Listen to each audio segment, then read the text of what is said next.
Welcome back to another episode of Fret Buzz the podcast. Hi, my name is Aaron Sefcik, and each week we focus on how we musicians and professionals approach our craft, giving insight to help us all become more informed and better musicians. This week we changed things up just a little bit. It's a blast from the past. Mr. Tony Scaltz is joining us to talk with Paul Barsom about his new project, The Weed Garden, and his new album, Boy Interrupted.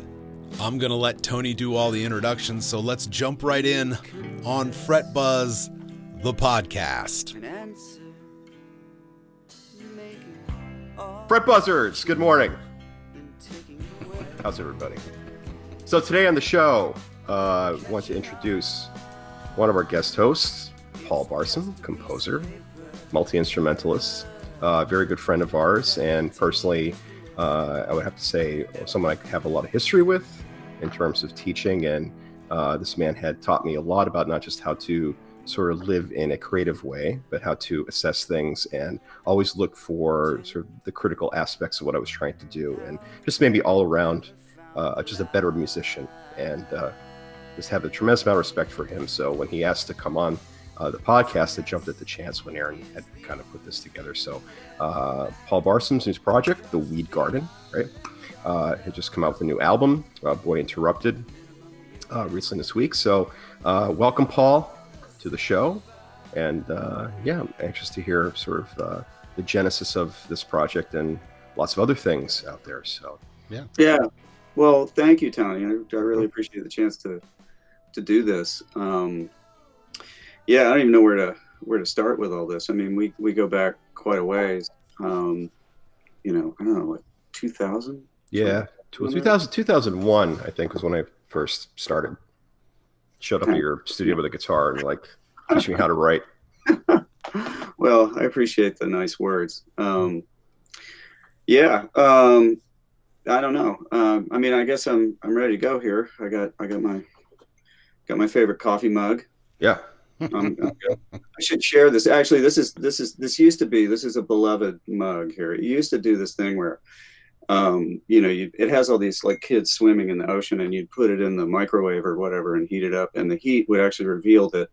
Well, I'll show you what it'll reveal. It's old enough now where you can kind of see it, but if you look really carefully, you can see that there's like giant sharks. Yeah. Water. Yeah, I love this thing. My daughter gave it to me. That's awesome.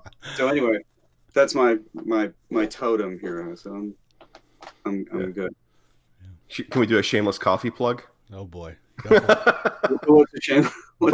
Bones Coffee. Have you guys tried Bones? No. Aaron, you're not a coffee drinker, No, I don't right? drink coffee. Okay, so we won't have to make this too long. Paul, if you're into it, Bones Coffee, gourmet stuff. Yeah, it's like $45 a bag or something like that for a pound of coffee, but it's like really brilliant stuff. Yeah. Okay. Yeah, just right. Yeah. I actually have the tumbler when I go into classes. My students are like, "Why do you drink that tumbler so much?" I'm like, "It's Bones, man. It's Bones." Anyway, to the album. Yeah. So, yeah, what do you want to start? I guess we should start with maybe like, because Aaron and I have listened to it. The album has now come out. Was it October 1st was the release? I'm not mistaken, right? Okay. Official release. Yeah. If you just want to get into the beginnings of its genesis, maybe like some of the things that you felt compelled to do with this recording and this project. Yeah, and maybe a little bit of history of, I know you've put out some previous stuff, so what number album is this, and what differs this album versus the ones that you maybe have done in the past? Well, okay, so that's something I ought to probably come right out with. It's like I've been living in the academy for the last 30 years. So all of this stuff has been on the back burner for since before I met Tony. I mean, when I was 19, I was playing in a band full time and going to school full time, and it was about 1980. So 1980 is the year that Pablo Escobar made, I think, $24 billion selling cocaine, right? So, the band thing was where that's where all the fun was, that's where the rush was, and I was having a great time, and we were playing a lot. We were playing every week, and we were playing along the Gulf Coast area and farther north, and having a blast and writing some music, starting to get into doing some originals and stuff. But I was also going to school full time, so we'd be playing 3 to 7 nights a week. We had a gig at Keesler Air Force Base in Biloxi, Mississippi. If you've ever been there, there's nothing around there. There's just, the Gulf, which at that point isn't the white sand beaches or anything. And then you go inland and it's pretty much just bayous, right? So there were something like 10,000 enlisted personnel on this base. And we had this gig that was out there. And their club, the enlisted men's club, it was a converted C-130 Hercules hangar, which I don't know if you know what that is. It's a giant cargo plane. So it was a huge hangar. That was the club. So, but nothing else to do. There'd be 3,000 people in this place every night. Yeah. And back in those days down there, you got booked for the week. Like you didn't just come in and play the night and then the next band the next night. You were like the house band for the week. So we just either drive over there from Mobile where we were based, or we'd just sleep on the bus behind the club. And, but meanwhile, I'm going to school full time. So I'm kind of burning the candle in the middle. And I realize after a while that that's not going to, that's just not sustainable. So I would go to school and see my professors, because I was a music major at the time. And I'd see them, looking like they'd had a decent night's sleep and weren't in danger of getting their utilities cut off or any of that kind of stuff. And then I'd go out and play these gigs where all the goosebumps were. But on every break, there'd be somebody, some new friend trying to stick something under my nose, so I just thought, okay, if I want to figure out how to make this work, and, maybe, I don't know, have some sort of a stable life, meet somebody, settle down, have kids, live to be 30, that'd be good, because there was just, there was crazy stuff going all around. So I just sort of made the call when I was 19. It's like, I'm going to pursue a more stable music career and kind of put all this stuff, on the side burner or back burner. And over the years, I played in a lot of bands. I actually played Tony and I had a band for, I don't know, about a year. About a year. Yeah. It was a blast, but it was all stuff that I was kind of doing just to kind of keep a hand in, just to remember, like, do I remember how to play in a band, any of that kind of stuff. So really what this all comes down to is this is the first album. All the rest of my music output that's published is concert music, because that's been my career for the last 30 years is, teaching and composing for, orchestra and chamber ensembles and stuff like that. So that's been the bulk of my output. So I've got this backlog of all of this music that has to be, arranged and produced and recorded and put out there. So that's this is the first step in that process. Wow. Interesting. So some of this stuff does go back decades. No, not really. Actually, what happened with the creative side of it is this is when I decided to leave Mobile and go to music school seriously and really kind of go down that road and, spend the rest of my life, practicing double bass and stuff like that. That was my instrument.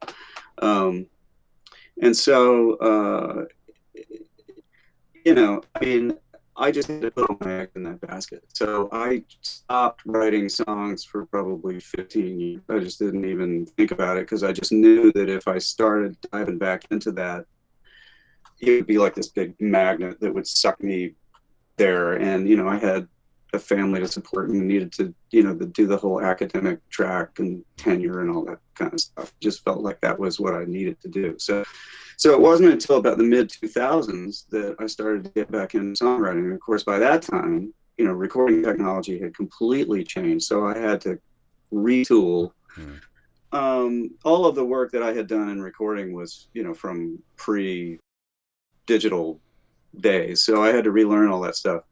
Because one of the things I wanted to do was I wanted to create a curriculum where I was teaching that included songwriting and, analyzing that stuff to whatever degree, and, recording and production and stuff. So I came up with some classes and started moving things in that way. And then we got a recording studio, which really kind of moved that along.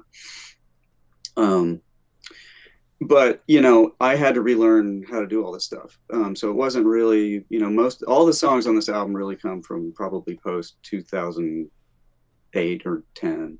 and some of them are new. I mean, the plan was done.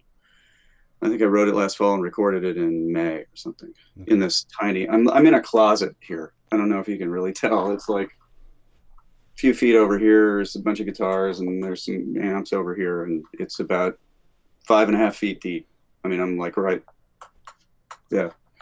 So it's a really challenging place to record. Maybe we could talk about that at some point. Yeah. But anyway. So yeah, it's kind of a new venture, and it's just been sitting around for a long time. I think I probably have about 50 songs that are just there. Not even counting anything I'm gonna write in the next, year or whatever. So. Right. So I have a lot of work to do. One of the things that I found fascinating on the album, and you should all listen to it, people who are listening, because I think it's a really good record. When Paul sort of gave me the sort of the preview of the album, and I started to write the review for it, there were a lot of things that I kind of noticed right out of the gate. And one of those, I think, which kind of connects to something we're talking about right now, is this idea that I don't know how you feel about this, Paul, but I don't know if you could have achieved the same effect with this record had you not had 30 years of compositional experience in Western art music under your belt. Now, I'm not sure if you would say that's an unfair assessment or not, but for me as a listener, I kind of hear like all these vestiges of just compositional technique behind these tracks that are supposed to be in some ways pop, but at the same time not pop. You know what I mean? It's not a traditional sounding rock record. I think it's sort of an amalgamation of so many different styles and techniques. I think that's what makes it really compelling. Well, thanks. I mean, I guess I was kind of hoping that, because I know I'm coming at this from a really bizarre path. This is not the usual thing at all. So, I mean, when I listen to it, I hear that stuff too. And some of it surprises me because none of it's intentional. I mean, this is a very intuitively created kind of music for me. So, when I listen to it, or when somebody points out, oh, this kind of reminds me of this song or somebody else, I'll think, oh, I hadn't thought of that. But yeah, it absolutely makes sense. And I think part of it has to do with that. I mean, actually, one of the things I think it'd be kind of cool to talk about is just like listening. How does people's listening reflect or even, produce the kind of creative decisions that they make? So my listening is kind of weird. It's like a mile wide and an inch deep in everything except for rock and the classical tradition, because that's what all my training's in. So it's like I've kind of heard a little bit of everything, so, North African guitar bands from Mali or whatever. It's like, yeah, I've heard that. I don't know. I can't tell you that much about it except for maybe what I've observed.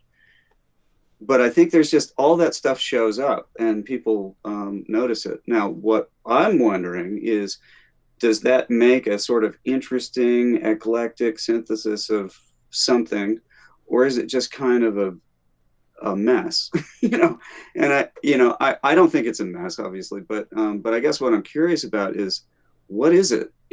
Because like Tony said, I mean, I listened to this, and if you listen to the bass lines on this album, I mean, everything's melodic. Like the whole thing, the vocals and the bass are like this 2-voice texture in all the stuff that I do. And I don't think of it that way. It just comes out that way. And I think it has to do with, I mean, I'm really a bass player, so, and my influences are players that were pretty melodic people like, Squire and McCartney and Berlin and people like that. Those are the people that I listened to growing up. So, so I can't sort of just play eighth notes straight. I mean, I would love to be in AC/DC, but I can't.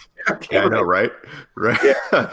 I think it gets to the heart of it, something that Aaron, you and I have talked about even in the past on this show, about sort of how we assimilate style, and are we conscious of that, sort of that bringing in of different styles? Does it inform our playing, or in some ways do we just kind of make conscious decisions to sound like a certain band we're writing? I know when I sit down and I actually write some things for the guitar, in the back of my mind I'm like, okay, I want sort of this effect to happen, like I want to sound like Satriani, or I want to sound like this kind of thing, and then I have to shut that off and say, you know what, it's not the way to go ahead and compose. I should sort of just like hear in my head sort of the passage I'm trying to emulate. But for whatever reason, no matter how complex or how stylistic or something I try to create comes out, there's always this little kind of, I don't know, flavor of an influence, and I can't get rid of it. You know what I mean? I don't know if you guys feel the same way. Don't. I mean, that's, you know, that's what, I mean, who was it? I think Ravel or somebody, you know, somebody asked him about, you know, developing your voice as a composer. And you just said, you know, just imitate what you know. And once you get attuned enough with your own tendencies and everything, it'll be your voice, you know, but it'll also be based on something that already works. So, you know, that's not bad advice, I don't think. But there are ways to get around that. I mean, there are a lot of, you know, sort of very not self-conscious composition. I mean, this is one of the things, is that it's almost too much of a benefit, is that since I've been teaching composition for 30 years, you know, I have all these tools to not get stuck. Because I'm dealing with students all the time. They come in, I don't know what to do with this. So I got to give them all these things. Right. My problem is that I have too many of them, because I can sit around and just come up with stuff all day. And then now you have to make decisions about 14 different things. Yep. And, you know, it just drags the whole process out and takes a lot of energy. So, you know, you got to kind of balance that. But one of the things I do is I just force the situation so that almost all of my decisions are totally intuitive. Like everything you hear on this album, that it sounds like it's all worked out. Like there's counterpoint all over it. Mm-hmm. It's just, I can't help it. You know, it's just like, and it sort of behaves kind of like counterpoint does, but I don't think about that. I vocalize everything. Like all these guitar parts and the bass parts and the voice parts and the drum parts and everything else. I kind of usually start out by just singing them. Yeah. Yeah, I had a really good teacher who just passed away a couple of weeks ago, actually. John? Chris Rouse. Chris Rouse. Yeah, and he was like the first one to say, "Oh, just get your hands off the instrument, because you're just going to do motor memory there, and just vocalize it. It's the closest connection to your brain anyway. So just see if you can sing it, and if you can sing it, you can kind of capture at least the essence of what you're trying to do." This is something for our listeners. This is, for me, one of the most important techniques that I've learned from Paul. I remember when I was a student, and I was a really student. I gotta be honest with you. No, we're not gonna have this argument. I was a bad student. Okay. Oh, well, it wasn't until much later, decades later, that I was like, oh, this is what he was trying to tell me. Okay, I kind of get this, but funny. At the time, I don't know. You're right. Well, I remember the discussions us having, you know, many times where you'd come back from one of Paul's. It's like, Paul, you tell me this stuff. I'm like, I don't remember. But you were very much at that time. You were still trying to find your way out of that box, and kind of what you were just talking about, how you were struggling with you know, finding your own identity. And I remember there was a really a simple. I don't remember the name of the song, but there was a simple tune that Paul had you write, and it was pretty much against everything that you were doing at the time. And you kind of, it was forcing you to go in a direction that you weren't really used to going. And it was kind of entertaining to watch the whole thing happen. Oh, you mean back? Oh yeah. I remember that piece. That was sort of an extrapolation on a Joe Pass. You remember that, Paul? The Joe Pass progression that I took. Or something like that, or whatever. But I vaguely remembered. I remember that what you're talking about, but I can't remember all the details. And the way you kind of had me do the progressions, I was like, oh, I don't hear it that way, but it's true. It's like there are new exposures, I think, to new idioms that we have to listen to. But okay, so be that as it may, I think the point I was trying to go with this is that one of the most important things I learned, which I when I figured this out for me as a writer, it made things just a lot more sense, is to always audiate things first. And that was really liberating, because I mean, guitar players, we're just guilty of this. We pick the guitar up. We are so mechanically driven to what we feel in the hands, and shaping and formations feel good, that we sort of, that informs our compositional techniques more than anything. And I think for listeners out there, especially guitar players, you know, if you want to become better writers, that's sort of what I take away from all this, is that, you know, it is okay to sort of put the instrument aside and hear passages before you put them to paper. I mean, I even, in the realm of guitar writing, even Vi used to talk about this in guitar techniques a lot. He would say, try to hear the next note before you play it. You know, try to hear the next line before you play it. You're plunking it on the piano going, is that right? You're already barking up the wrong tree. Yeah. Given up your decision making Mhm. at that point. You know? Right. Yeah, I think of it as forcing happy accidents. You know, so like for instance, okay, for guitar, like here's a trick I advise everybody to try. Go to a guitar in your studio that has fairly light gauge strings on it, so it won't cause any real problems, and just randomly crank the tuning pegs a couple of times and don't pay any attention to what you're doing. Okay. Now tune them all to the closest pitch that they happen to arrive at. Play standard chords on them. See what comes out. Like a lot of it's going to be train wreck, but every once in a while you find a tuning that you just go, oh, there's magic in these sounds. I have all the right resonant open strings. When I play a C chord on the 7th fret or whatever, I get this amazing, I don't even know what it is, you know. Mm-hmm. And you just let that kind of stuff happen. Bird and Cage is written that way. I just took a guitar and just like went on 3 pegs or something, and it came out to be pretty close to an A7 chord or something, like the open tuning, you know. Paul, and then just D's and C's and. You know. With that, can I ask a question? Let me, in your opinion, because I know Aaron and I've had this discussion many times in the past. Do you think guitar players get locked into the theoretical thing too much, where we judge and analyze to a degree where the I don't know if there's a magic quality to composition, but like sort of the you know what I mean, the stuff that breathes and really sounds good organically just gets kind of washed out by judging it and saying, well, should this progression work this way? I'm not really resolving my 7 chord this way. Because guitar players, I mean, we are good at that, at thinking in formulas. And it's a good last resort, I think. You know, it's the kind of thing where it's like if you don't really just know spontaneously what the solution is, so like Vi telling you to hear the next note, then there are intellectual doors, you know, that you can use, but they're kind of, you know, they're kind of a last resort or for specific purposes, I guess. So, you know, that anything you can do to break that is good. So, you know, like for instance, one of the best things I can refer people to is Brian Eno's Oblique Strategies. I don't know, do either of you guys know about that? No. Okay, great. I've heard of it. So in 1977, Brian Eno published this deck of cards called Oblique Strategies. He and a designer named Peter Schmidt made them. They're really cool. You know, if you get an original deck, it's like $300 now, but you can buy a new one, or there's an app. And basically the whole idea was Eno was in the studio paying, you know, they're paying all his money every day just to be there. And he's got to make all these production decisions because that was, you know, he's producing, you know, Talking Heads and starting to work with U2 and making these really iconic recordings. And so he just said, well, I need a shortcut to ideas. And he realized, I don't know where, I should look this up. I don't know where he got the idea. But that just a little phrase of the right kind, whether it has anything to do with music or not, is going to make you think of a solution. So, you know, so it's called Oblique Strategies because I'm looking it up now, actually. I am.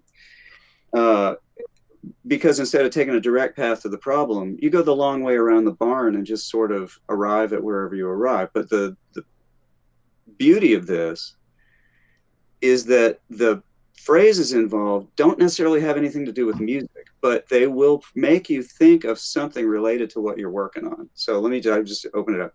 The card that came up here on my app is, you can only make 1 dot at a time.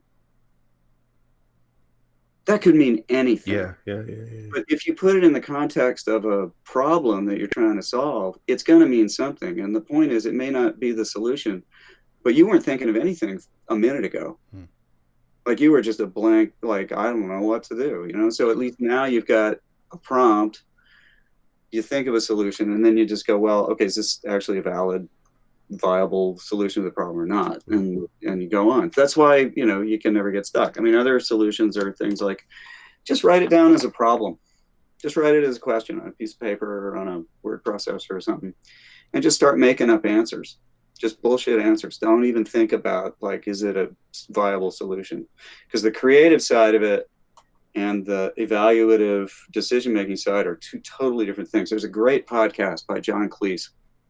It's not a podcast. It's a video that you can find on YouTube called. I've seen it. Yeah. And he just it's beautiful because he just breaks the whole thing down into, open mode, which is where you're just curious and making stuff up and you don't care what comes up. Right. And closed mode, which is, okay, now we got to decide, we have to comp this guitar solo that I just improvised, right? Mm-hmm. Like now I have to go decide like which first phrase is really getting what I want, you know, and that kind of stuff, you know. So it's just two totally different parts of the process. But the reason people get stuck is because they try to do the second thing simultaneously with the first thing. So it's almost better just to not even know what your solution's going to be until it happens. So another technique is, like, this is an exercise I used to make composers do all the time. I don't know if I ever had you do this, but where you write a melody, right? Or something, a chord progression, whatever it is you write. Then you write something that goes with it, you know? So maybe a counter melody or, you know, something to go over chords or whatever. Then what you do is you mute, because I'm having people do this in a DAW. You have people mute the second thing they came up with. And now, mute the first thing they came up with. Now make up something to go with the second thing. So now they make the third thing that goes with that. Then at the end of the day, you get rid of the second thing, put the first and third things together and see what happens. You know, there's going to be train wrecks and weird, like, I have to fix that. But there are going to be these moments where you just go, oh my God, that's magic. And I never would have thought of it. I never would have just put my hand there. You know, I never would have thought, oh, that note goes with this one. Yeah. You know?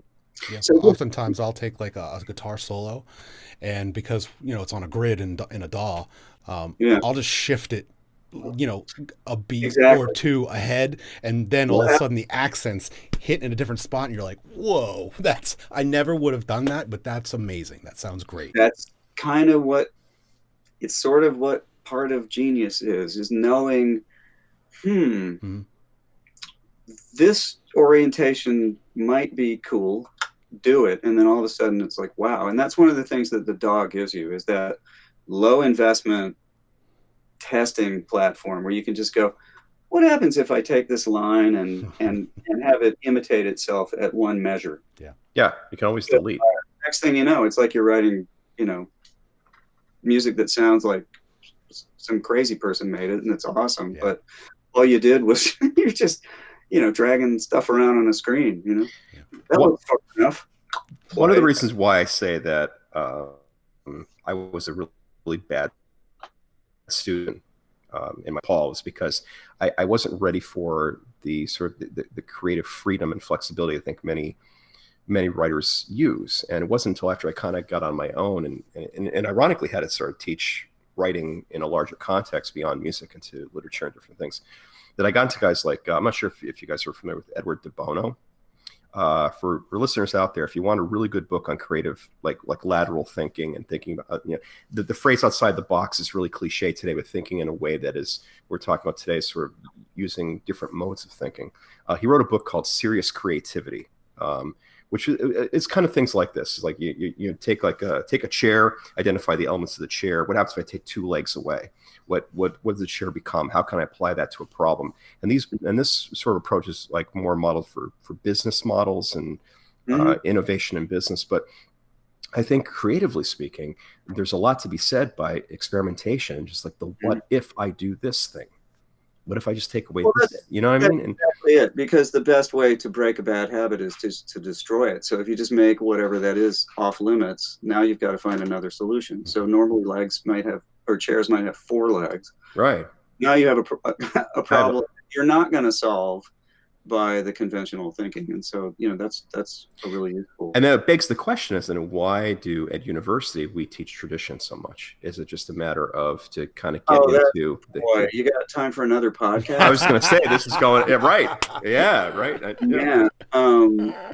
Well, there's lots of reasons for that, you know, and I mean, it's, you know, and even on my website, I say some stuff about how what tough sledding doing the kind of music that's on Boy Interrupted met with in academia, you know, because I mean, these are classical musicians.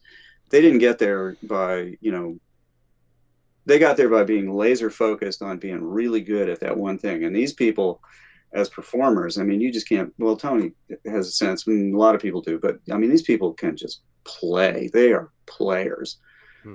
They're amazing, but they didn't get that by being broad and interested in a whole bunch of different, music and stuff. And they may know a lot about art, but when it comes to playing the cello, they kind of know everything about that. And that's really the requirement for the job. So it's not surprising that they're not open to a lot of other stuff. Plus, there's also this classical music bias thing. It's a pretty classist, part of musical culture. It just always has been. I mean, the church and the aristocracy, this is where this all stuff, where the stuff comes white from. men kind of doing their thing. And yeah, and even when it got out from under the thumb of that kind of stuff with people like Beethoven, who was doing things like having public concerts in the early 1800s, it's kind of, that was unheard of, much prior to that. So even with that, he was still beholden to the same basic patronage that everybody else was. So, so there's this kind of hard and fast classist kind of thing to it. So lowbrow music, like, rock and roll, is some people love it, some people hate it. But I mean, there are people, the more traditional instruments tend to have practitioners that are less open to that stuff than others. And that's fine because, at a school of music like that, their basic job is to preserve the tradition and teach people how to do it. And in the case of where I taught, which was a big music ed program, was to train good high school band directors and choir directors and stuff like that. So, really far out creativity is just not really it's not so much on the to-do list. So that was the goal. Would you say that would be sort of like that was the focus of the academic side of things, was to kind of get your students come through? I mean, not that was your personal pedagogy, but sort of in terms of the institution, the expectation was to produce people who would out and be band directors and music educators. Well, not for me, right? But for the other 50 colleagues on my faculty, that was really parcel of the goal. They're training music educators. Okay. My composition students were composition majors. They weren't music ed majors. They wanted to just do creative work, and right. which is great, but that's not an easy environment to do that in, because it's just a climate that's pretty conservative, and for perfectly understandable reasons, it's fine. But some people, I just ran into some bad luck with, because when you're in academia and you get reviewed, things kind of depend sometimes on who's on the committee. Well, I happened to get, a post-tenure review committee one year that had people on it that just hated the fact that I was writing, rock music and stuff. Oh, yeah. And, I even got I got to cut this out and frame it somewhere. I got a letter from my dean. I hope I can say this. That said, you can actually. Yeah, there you go. Well, performing original music in bars is an inappropriate activity for a tenured professor of composition. I love that. No way. Are you serious? Yeah, I just summed up the whole thing, and it's like, okay, I know where you're coming from. I'm sympathetic to it, but wow, that's kind of all I need to know about what the status of this stuff is here. So yeah, that was part of the challenge. Part of the reason it took me this long to just say, okay, I'm just going to start putting this stuff out now, because I just, I didn't. The thing is, State College is a great place in lots of ways, but it's kind of remote. It's not very big, and it's a fairly conservative, central Pennsylvania kind of place. So there wasn't like a new music scene there. There was small stuff. There were the house parties and the venues that every Thursday would have some singer-songwriters or whatever. I mean, there was a lot of that kind of stuff, but there wasn't like a scene. So I tried to put some bands together to do this stuff while I was working there. And there were the upside was they were really good bands, because I was working with music majors and people who, like, you just write the parts out and give it to them, and they are musical enough to where you can be really efficient and make a really good sound really fast. And they're wonderful kids, and some of them were my students. But at the end of the day, they're music students. They've got other priorities, and they're not going to be able to just drop everything and go out for 2 weeks playing this stuff out. Right. So but it was good practice for finding out the limits of what I can do with this, because the thing is, these songs are kind of the arrangements are kind of complicated. So to do them live is kind of a challenge. I do some of them solo, but not the real, elaborate ones. Mm-hmm. Interestingly, when we had Big Bang, which I remember was in some ways tied to, if I'm not mistaken, you were on sabbatical at that point, right? When we were doing Big Bang Theory. I don't remember. I Yeah. seem to remember it's when you called me that one day and said, "Hey, I'm putting this group together." I think you were said, well, my question is like, what was the reaction? Because I always assumed that was your sabbatical project. Was that rock project? No, it was not. No, it was actually, I think Big Bang was a couple of years after that. I took a sabbatical and wrote like 35 songs. And I was like, wow, okay. I didn't know I could do that. I should be doing more of that, Right. So, yeah, that was a couple of years later. That was at a point where, I needed to be in a band, Okay. and with people who could, I mean, I was a bass player in this band, not a guitarist. And I also wanted to say, like, I just want to be clear. Like, I don't consider myself a guitar player, like, at all. I mean, I don't know, every project I've worked with is as a bassist. I mean, I started playing, professional gigs when I was 13 as a bass player and just did that. So, the idea of being a guitarist and performing as a guitarist is still something I'm trying to get my head around, especially when I play with guys like, Tony, who, look, the guy can play the organ solo from Highway Star with a pick. Used to. I think about that. That was 20 years ago. We're not tapping here. We're just going, and it's just like, yeah. So, compared to the players and also the other people you have on this podcast, I mean, I look at some of the older episodes and I'm just like, oh, gee, these people are players, And a lot of these people are people who have, just sort of walked that path of being the player. I mean, my favorite one, of course, I think was Brian Quinn. Partly because I know him a little bit. And, he's the kind of guy that I wanted to be when I was 19. Like I sort of saw myself as this really kind of dug in, working musician who's, connected to, projects that he really believes in, but is capable of doing, piecework, like, do you need to lay down a track for somebody's record or something? But at the time, I didn't know anything about the music business. I didn't have any mentors, and I didn't know what I was doing. So, there was just no way to follow that. And I'm not sure I had the temperament for it either. That's the other thing is I look at guys like Brian, I'm just like, wow, how do you do that? I couldn't do what he does. Every day, just kind of walking that thing. And he's got balls of steel, that kid. Yeah. Well, okay, there you go. He does. He does to have that level of commitment. I don't know if this comes down to like on my end, a lazy factor of things, but I could see if you put me and Brian in the same room, and I grew up with Brian. I mean, we went to high school together. He'd be the kind of kid, if you said to him, we're going to go down to Georgia for 3 weeks and you have to live on, in a car and rough it, but you're going to get to play in front of, thousands of people. Go ahead and do it. He'd be like, yeah, I'm done. I'm going there. I'm going right now. Where do I pack? Me, I'd be like, well, wait, am I going to be able to take like my sunscreen, or I'm going to take, you know what I mean? Like I'm too, I don't call it civilized. I don't know what the idea is, but I'm not there. I'm not at that level. It's a mindset. It's a matter of I'm not a road dog like he is. He's, it's like Taylor Nordberg. Taylor's the same way. Episode 14. I just contacted him the other day. He's like, yep, gonna join a Massacre, an old 80s metal band, and I'm in. I'm the new member. And I'm like, you're in this for life, and you've always been that way. Yeah, he's always been like that since he was 14 years old with us. Yeah. That would have been me if I knew how to do it, because I can do the road thing. I mean, I can live on the bus and eat the crappy food and do all that kind of stuff. I mean, I do it on the bicycle a lot, so I just didn't know how to do it, and I didn't have people. One thing that I loved that he said that's also a little bit different for some people is that he said he put himself in the presence of people that he admired and respected and that he could learn from, and he made himself a sponge.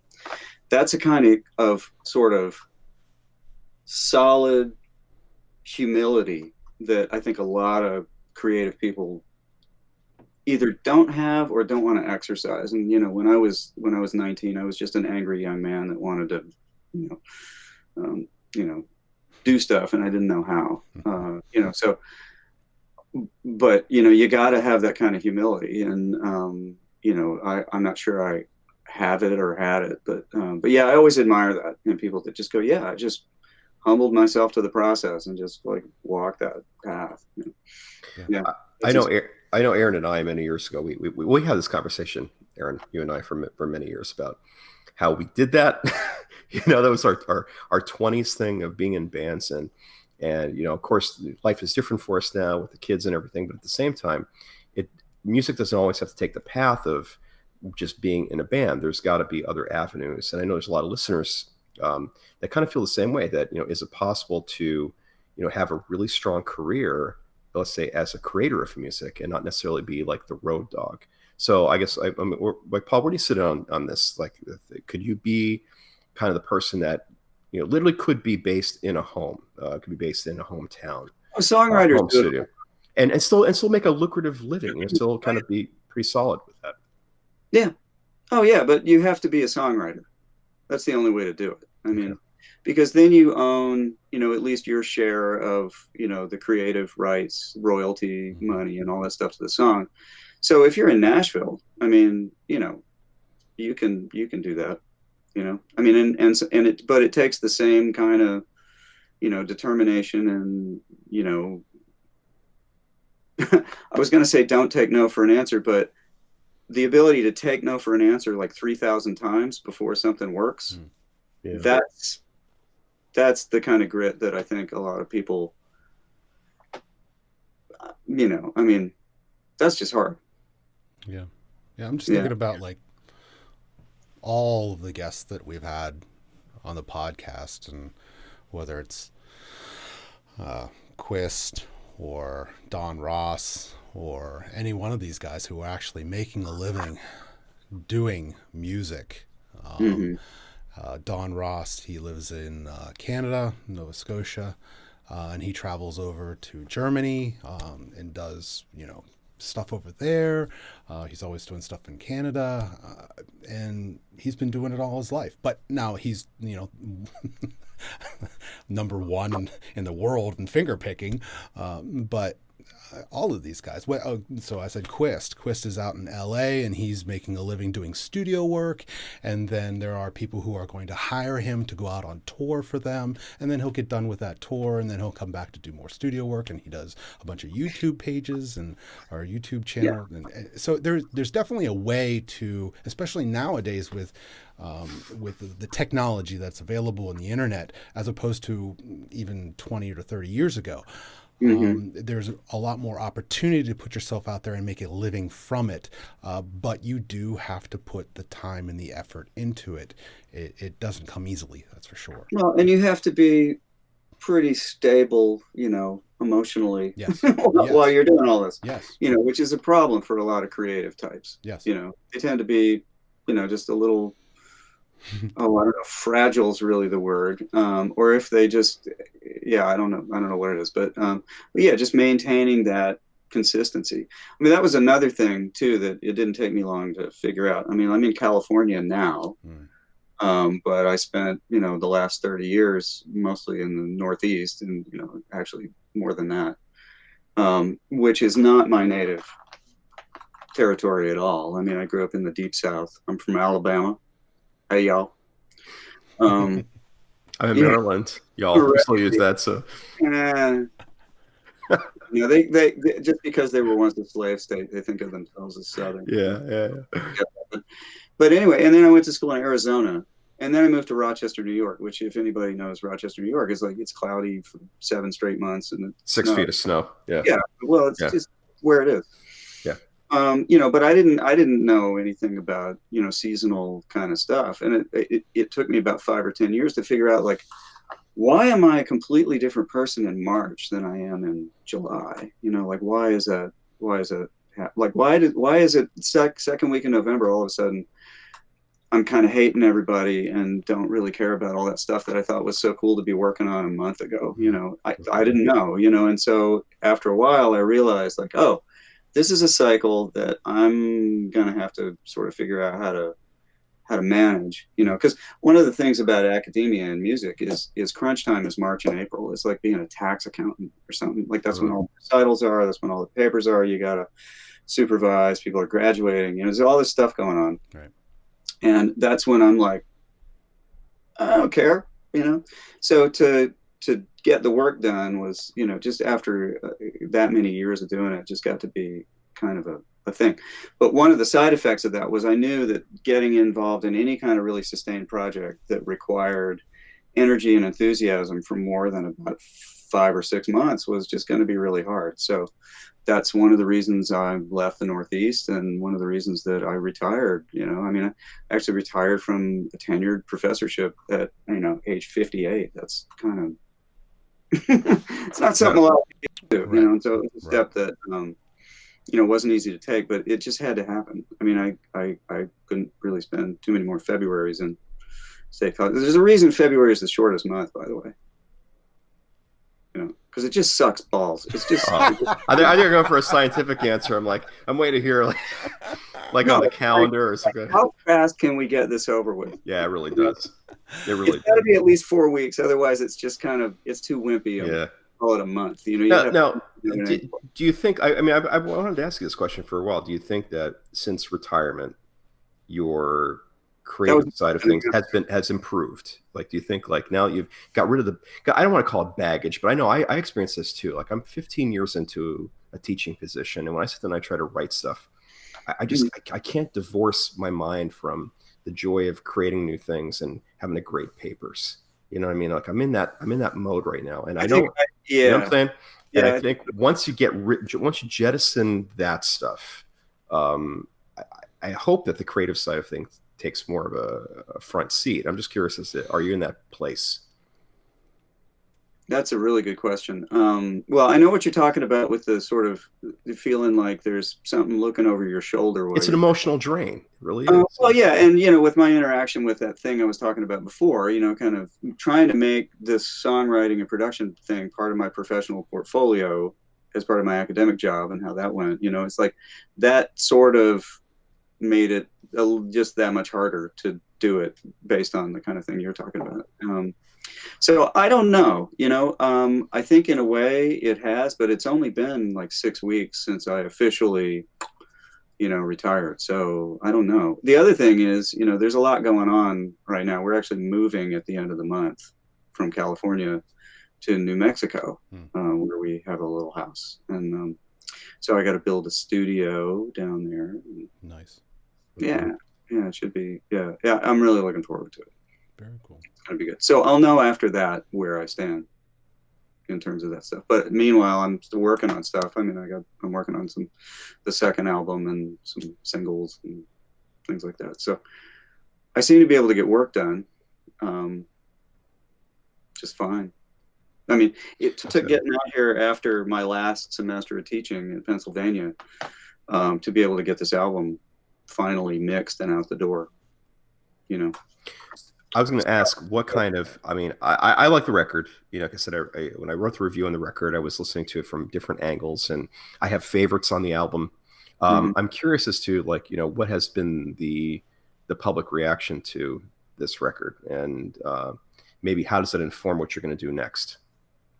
Well, so far I've been kind of lucky in the sense that everything I've heard has been positive. And believe me, after all of these years of sitting on this stuff going, what's going to be the take on this when I put it out the door? That's really reassuring. Your review, actually other people said some things kind of like, talking about the arrangements and just the sound of the thing, that there were things that they really liked in it. So that's been good. For some reason, the song that people seem to like the most, and of course, now we live in this world, and maybe this would be an interesting thing to talk about in a minute. We live in this world where your value as a whatever is entirely dependent on how often you can get people to click on you. Yeah, right. So, based on that, the opening track, to my surprise, because it's long and kind of meanders a little bit, seems to be a really popular one. That one and the last one. That's interesting. Yeah. That's really interesting. But it's spread out. I get a lot of reaction to different songs, and some people will just go, wow. I had a former composition student of mine, text me the other day and just went, Anchors, holy awesome. And it's like right in the center. That's like right in the middle of the... Yeah. Yeah, it's just after the midpoint. And you know, and it's sort of a relief tune for me in the scope of the album. It's one of those, there needs to be something kind of buoyant and light here, you know, before I lean into this next heavy thing, you know. So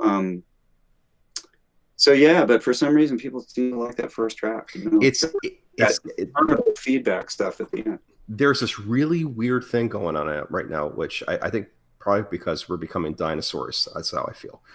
That the generation of music listeners today, they want something spoon-fed to them quickly. They just want to click it quickly. They want to hear it quickly. And if they're not interested, they move on to the next thing because it's so readily available to them.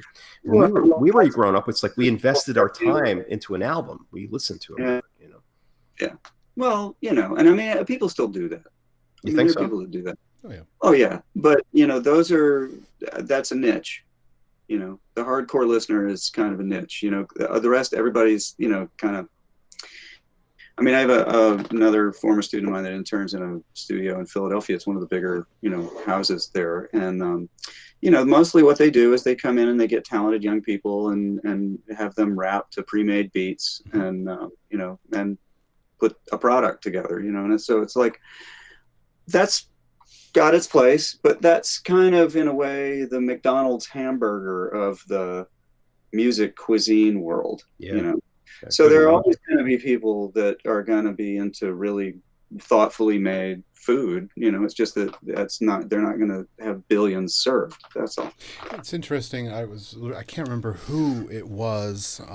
Famous person, well liked. I can't remember who it was. I want to say it was like Pete Townsend, but it wasn't like it. I don't think it was him.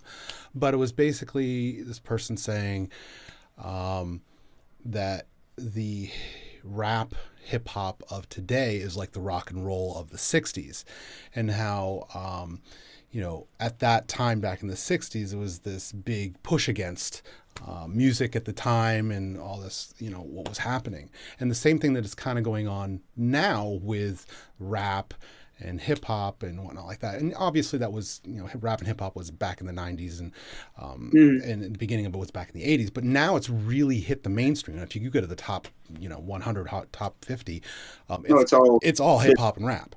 Yeah. And that's kind of the way things have turned. It's kind of interesting how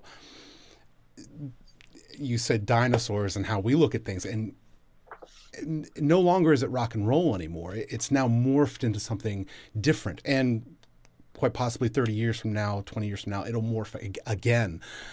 It's just really neat to see this whole thing happen before our eyes. And albums, you know, they have gone down, and streaming has gone way, way, way up. And in terms of the numbers and how people consume their music now with streaming, and the album actually vinyl sales are actually increasing right now. They are increasing, I was going to say. And it's kind of interesting that people are starting to get back into the music, but it's different now. It's definitely a different scene. It's a different environment in terms of how people consume it and how people actually listen to it and why they're listening to it. I think it'd be an amazing time right now to be a musicologist.